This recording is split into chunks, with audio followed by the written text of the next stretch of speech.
Today we're going to go over the steps I take to get the Habitat tent material seasoned and sealed up to take on all sorts of Pacific Northwest weather. Coming up. A bad day. Yeah!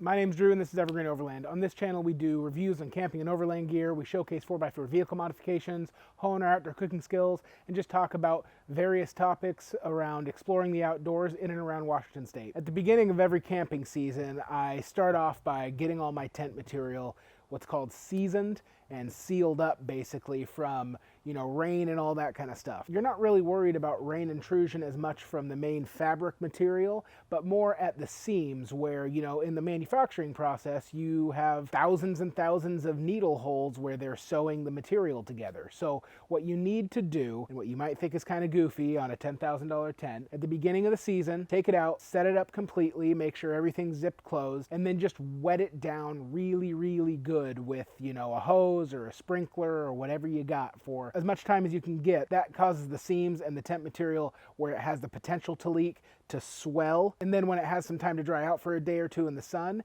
it comes back together and seals up any of those gaps in the stitching where you might get some water leaking through. If you do that once or twice and you still have some water seepage in any of your tents, well, that gives you the opportunity to focus in on those locations and seam seal those from the inside and the outside. But this should take care of the bulk majority of the surface area and make it so it seals up a lot better. I've got a couple of days of good weather here. I'm going to pop the Habitat up tonight. The sun's gone down. That's good actually. I don't want it to dry out. I want it to sit kind of wet throughout the night. And then tomorrow it'll spend all day drying. I'll probably wet it down again tomorrow and check for spots that might be letting in a little bit of water and then re-soak those spots, let it dry again, and I should be good to go. So I'm going to pop the tent open right now and get started.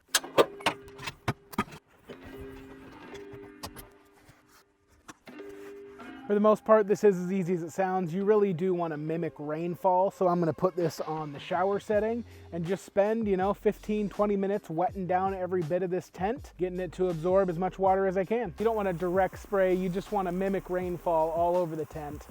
If I had a sprinkler, I'd probably set that thing up to sit on this thing for an hour or whatever, but since I don't, I'm just going to go up at a nice angle with this and let it rain down onto the tent.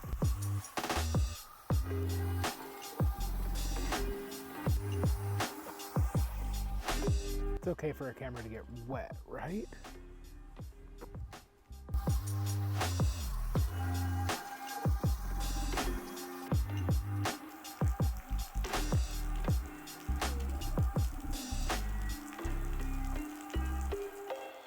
That was quite a bit of water. I'm going to give it a second to stop dripping, go inside and see how much water intrusion I have.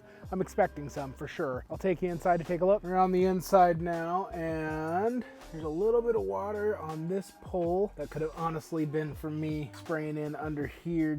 That's probably just a little splash. I don't see anything coming in around that center pole. Don't really see much coming in over here, so good to go there. I don't see any on the bed. That's a good sign. The stitchings on the actual attic location, those leaked at one point. Didn't do anything about it. Surprised they're not leaking now. I might have to get up there and test them. Not seeing any water coming through on any of the forward seams. Nothing on the nylon. So I'm actually pleasantly surprised. I was expecting a little bit more water intrusion than I got. I really only saw one spot over here, and I'm not sure exactly where that was coming from, but looking pretty good. I'm probably going to soak this thing down for another 15-20 minutes actually, and really get it saturated, and then let it dry out overnight, and we'll kind of do the same thing, see if I get any more spots, and if not, I'm going to call it good. I'm super happy that it stayed sealed up since the last time I seasoned it. After seasoning the tent for a second time last night, taking a look, didn't see a whole lot of water intrusion anywhere, but it was pretty dark in there and the light wasn't lighting up as well as I'd hope it would be. So I'm gonna soak it down one more time today. Sun's about to drop below the tree line, so it should be able to stay wet again like a whole 16 hours until I'll come home tomorrow afternoon. Should be good to go. Let's go ahead and wet it down one more time. We'll look for leaks. Well, that was about another 20-minute soak down. Let's take a look inside and see if we're getting any leakage.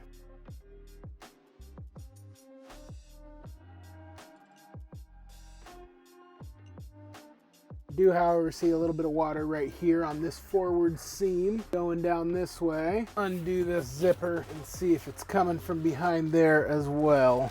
You know, honestly, actually that is not water coming through. All right, so now that I kind of look at it a little closer, that area is actually not moisture coming through. Kind of looks like it could be, but it's actually just a little bit of like the sheen from where during manufacturing, adventure trailers put some seam sealer on there so it's doing exactly the job it should be doing. So I'm gonna keep taking a look around and seeing if I find any more areas that might be showing signs of leaking.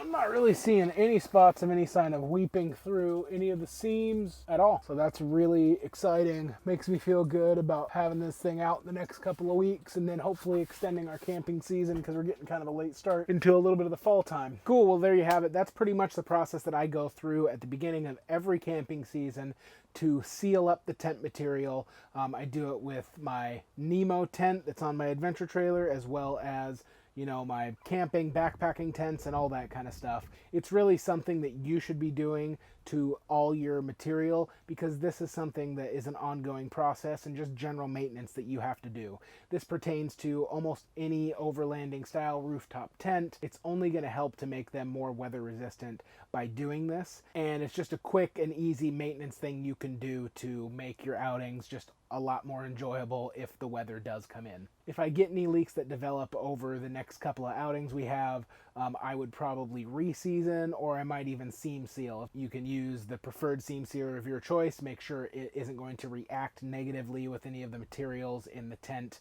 that you have. I would consult the manufacturer of the tent for their guidelines on any of that. If you like this video, please consider subscribing and hitting that like button to know I've done a good job. If you subscribe, you'll get notified of the new video that I put out every week.